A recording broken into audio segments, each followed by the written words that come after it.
আমাদের কুইজ পর্বে আপনাকে স্বাগতম। আজকের পর্বে বাংলা সাহিত্যের প্রাচীন যুগ থেকে শুরু করে চলচ্চিত্র ও মুক্তিযুদ্ধ বিষয়ক প্রশ্ন থাকছে। আপনি প্রস্তুত? ধন্যবাদ। হ্যাঁ, আমি সম্পূর্ণ প্রস্তুত। প্রথম প্রশ্ন, চর্যাপদে কোন কবির রচিত পদটি পাওয়া যায়নি? চর্যাপদে তন্ত্রীপা রচিত পদটি পাওয়া যায়নি।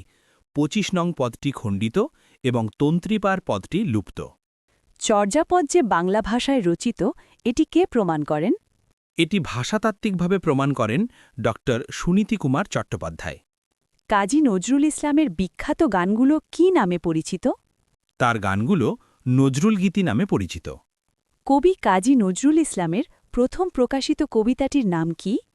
তার প্রথম প্রকাশিত কবিতাটির নাম মুক্তি। খোয়ারি গল্পটির রচয়িতা কে?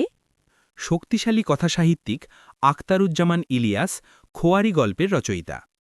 সমস্ত দিনের শেষে শিশিরের শব্দের মতো সন্ধ্যা নামে বিখ্যাত এই চরণটি কার লেখা?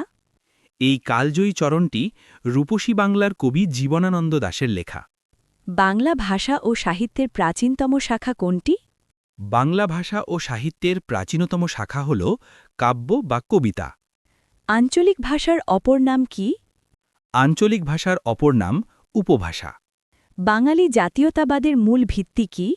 বাঙালি জাতীয়তাবাদের মূল ভিত্তি হল ভাষা ও সংস্কৃতি। বাংলাদেশের প্রথম সবাক চলচ্চিত্র মুখ ও মুখোশ এর পরিচালক কে? এই চলচ্চিত্রটির পরিচালক হলেন আব্দুল জব্বার খান। মুক্তিযুদ্ধকালে কবি শামসুর রহমান কি ছদ্মনামে লিখতেন? মুক্তিযুদ্ধকালে তিনি মাজলুম আদিব ছদ্মনামে লিখতেন। জীবনানন্দ দাশের কবিতায় শঙ্খমালা আসলে কি? জীবনানন্দ দাশের কবিতায় শঙ্খমালা হল কবিকল্পনার রোমান্টিক নারী চরিত্র বা প্রতীক। প্রিয় শিক্ষার্থীদের জন্য একটি প্রশ্ন, মুক্তিযুদ্ধকালে শামসুর রহমান কি ছদ্মনামে লিখতেন? সঠিক উত্তর কমেন্টস করে মেধা যাচাই করুন। এমন অসংখ্য ভিডিও পেতে আমাদের ইউটিউব চ্যানেলটি ফলো করুন। ধন্যবাদ।